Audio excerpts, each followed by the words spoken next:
Welcome back to Kavitha Chris channel. இன்றைக்கி நம்ம சேனலில் சுவையான குலாப் ஜாமுன் ரெசிபி எப்படி பண்ணுறது அப்படின்றத பார்க்கலாம். நம்ம சேனலை ஃபாலோ பண்ணிகிட்ருக்கவங்களுக்கு தெரியும், மோஸ்ட்டாக நான் ஹெல்த்தியாக தான் ப்ரிப்பேர் பண்ணுவேன். ஒயிட் சுகர் அவ்வளோவா யூஸ் பண்ண மாட்டேன். அதே மாதிரி இன்றைக்கும் பார்த்திங்கன்னா ப்ரௌன் சுகரில் பண்ணியிருக்கேன். அதனால தான் இந்த கலர் இந்த மாதிரி இருக்குது. பட் டேஸ்ட் வைஸ் ரொம்ப சூப்பராக இருக்கும். வீடியோக்குள்ளே போகிறதுக்கு முன்னாடி நீங்கள் இன்னும் கவிதா கிறிஸ் சேனலை சப்ஸ்கிரைப் பண்ணனா மறக்காமல் சப்ஸ்கிரைப் பட்டனை கிளிக் பண்ணிக்கோங்க.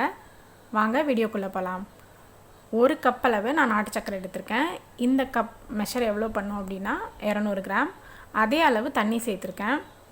குலாப் ஜாமுன் மாவு 200 கிராம் எடுத்திருக்கேன். ஸோ பார்த்திங்கன்னா 300 கிராம் சக்கரை எடுத்திங்கன்னா கரெக்டாக இருக்கும் உங்களுக்கு. நான் கொஞ்சம் கம்மியாக தான் எடுத்திருக்கேன். ஏன் அப்படின்னா பெரியவங்களும் சாப்பிட்ணும், அதே சமயம் குழந்தையும் சாப்பிட்ணும். 2 பேருக்கும் நான் எப்படி ஒரே மாதிரி பண்ணுறேன் அப்படின்றத பார்க்கலாம் வாங்க. இப்போ ஸ்டவ்வை ஆன் பண்ணிக்கலாம். ஆன் பண்ணிவிட்டு ஒரு 5 மினிட்ஸ் இதை கொதிக்க விட்டுடலாம். நான் சிம்மில் வச்சுட்டு அதுக்குள்ளே குலாப் ஜாமுன் மாவு மிக்ஸ் பண்ண போகிறேன். இது கொதிச்சிட்ருக்கட்டும். வாங்க மாவை மிக்ஸ் பண்ணிவிட்டு அதுக்கப்புறமா இதை பார்க்கலாம். நான் இன்றைக்கி 200 கிராம் அளவு Milky Mist gulab jamun mix எடுத்திருக்கேன். இதில் கொஞ்சம் கொஞ்சமாக காய்ச்சாத பால் சேர்த்து நல்லா பிசைஞ்சு விட்டுக்கு போகிறேன். பாலை நீங்கள் நிறையா மிக்ஸ் பண்ண வேண்டாம். அந்த பேக்கெட்லேயே மென்ஷன் பண்ணியிருப்பாங்க, அந்த அளவில் மிக்ஸ் பண்ணால் கரெக்டாக இருக்கும். அதில் 1 கப் மாவுக்கு 1/4 கப் அப்படின்னு போட்டிருந்தாங்க. ஆனால் நான் மெஷர் பண்ணாமல் கொஞ்சம் கொஞ்சமாக ஊற்றி மாவை நல்லா பிசைஞ்சு எடுத்துக்கிறேன். இந்த மாதிரி கொஞ்சம் கொஞ்சமாக சேர்த்து நல்லா பிசைஞ்சிக்கலாம். இப்போ மாவை நல்லா நான் உருட்டி எடுத்துக்கிட்டேன். நல்லா சாஃப்டாக இருக்கும் நம்ம பால் ஊற்றி மிக்ஸ் பண்ணும் போது.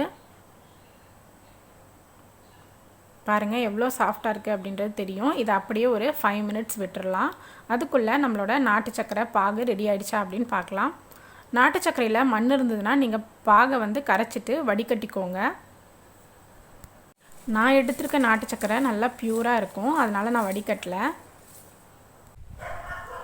ஒரு 5 நிமிஷம் கொதித்ததுக்கப்புறமா நீங்கள் இந்த மாதிரி கரண்டியில் எடுத்து கரண்டியோட பேக் சைடு தொட்டு பாருங்கள். நல்லா பிசு பிசுன்னு இருந்ததுன்னா பாகு ரெடி ஆகிடுச்சின்னு அர்த்தம்.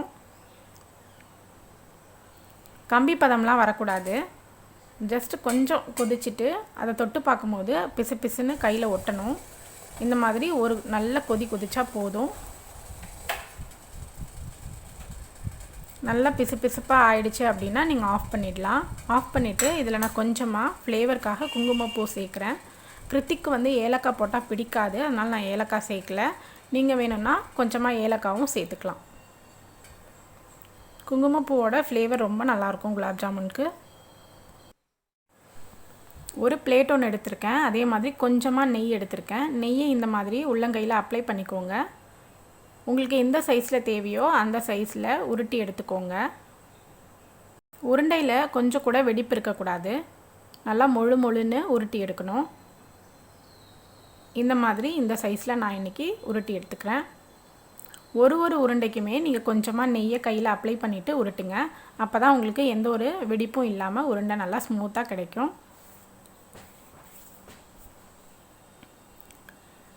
இதே மாதிரி எல்லா உருண்டையும் உருட்டிட்டு நான் உங்களுக்கு காட்டுறேன்.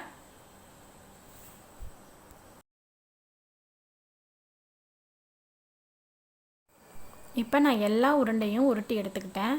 பாருங்கள் ஒரே சைஸில் ஈவனாக நல்லா மொழுன்னு உருட்டி எடுத்துக்கணும். இப்போ ஒரு கடாய் எடுத்துகிட்டு அதில் தேவையான அளவு எண்ணெய் சேர்த்துக்கலாம். நான் 200 கிராம் ரீஃபைண்ட் ஆயில் எடுக்கிறேன். நீங்கள் எந்த ஸ்மெல் இல்லாத ஆயில் வேணாலும் எடுத்துக்கலாம். கடலெண்ணெய் தான் வீட்டில் யூஸ் பண்ணுறது குக்கிங்க்கு. ஆனால் கடலெண்ணெயில் ஃப்ரை பண்ணும்போது அதோட ஃப்ளேவர் எல்லாம் குலாப் ஜாமுனுக்குள்ளே போயிட்டு நல்லா இருக்காது. ஸோ அதனால் நான் 200 கிராம் அளவு ரீஃபைண்ட் ஆயில் எடுத்துருக்கேன். உங்களுக்கு ரொம்ப ஹெல்த்தியாக வேணும் அப்படின்னு நினச்சிங்கன்னா நீங்கள் நெய்யில் கூட ஃப்ரை பண்ணி எடுத்துக்கலாம். ஸோ ஃபஸ்ட்டு ஒன்று போட்டுடலாம். மிதமான சூட்டில் வேக வச்சு எடுங்க. அப்போ தான் குலாப் ஜாமுன் ஃபுல்லாக வெந்திருக்கும், நல்லா சாஃப்டாக கிடைக்கும், கலரும் கரெக்டாக இருக்கும். இதுவே நீங்கள் ஹை ஃப்ளேமில் வேக வச்சிங்க அப்படின்னா குலாப் ஜாமுன் நல்லா ஹார்டாக இருக்கும், உள்ளே வெந்திருக்காது, வெளியில் மட்டும் வெந்திருக்கும். ஸோ மிதமான சூட்டில் வேக வச்சு எடுத்துடலாம். ஃபஸ்ட்டு நான் ஒன்று போட்டு வேக வச்சு எடுத்துக்கிறேன். இப்போ இது ரெடி ஆகிடுச்சு. இதை சிரப்பில் அப்படியே டைரெக்டாக போட்டுடலாம்.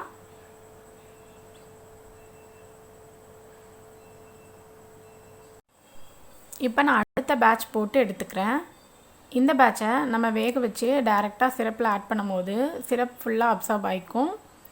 அது வந்து ரொம்ப ஸ்வீட்டாக இருக்கும். அதை வந்து குழந்தைங்களுக்கு கொடுத்துடலாம். இதுக்கு அடுத்த பேட்ச் போட்டு எடுத்து நம்ம அதையும் சிரப்பில் ஆட் பண்ணும்போது சிரப் கம்மியாக இருக்கும். ஏன்னா நான் வந்து 200 கிராம் அளவு தான் நாட்டு சக்கரை சிரப் வந்து ரெடி பண்ணியிருக்கேன். அது வந்து பெரியவங்களுக்கு கொடுத்துக்கலாம். இல்லை உங்களுக்கு எல்லாமே நல்லா ஸ்வீட்டாக வேணும் அப்படின்னு நினச்சிங்கன்னா நீங்கள் 200 கிராம் குலாப் ஜாமுன் மிக்ஸுக்கு 350 400 கிராம் அளவு நாட்டு சக்கரை எடுத்துக்கோங்க. அதே அளவில் தண்ணி ஆட் பண்ணிக்கோங்க. அப்போ கரெக்டாக இருக்கும் உங்களுக்கு. மிதமான சூட்டில் நல்லா அடிக்கடி இந்த மாதிரி பரட்டி விட்டு வேக வச்சு எடுத்துக்கோங்க. அப்போ நல்லா ஈவனாக குக் ஆகிருக்கும். ஒரே மாதிரி கலர்லேயும் கிடைக்கும் நமக்கு. அவ்வளோதான், நம்ம எல்லா குலாப் ஜாமுனும் போட்டு முடிச்சாச்சு. நல்லா டார்க் ப்ரௌன் கலரில் இருக்குது. ஏன்னா நம்ம நாட்டு சக்கரையில் பண்ணியிருக்கோம். இதுவே நீங்கள் ஒயிட் சுகரில் பண்ணிங்கன்னா ரெட் கலராக இருக்கும். பட் டேஸ்ட் வைஸ் ரொம்ப சூப்பராக இருக்கும். எல்லாருமே கண்டிப்பாக வீட்டில் ட்ரை பண்ணி பாருங்கள். இதை நான் அப்படியே கட் பண்ணி காட்டுறேன். எவ்வளோ சாஃப்டாக ஜூஸியாக இருக்குது அப்படின்றது உங்களுக்கு தெரியும்.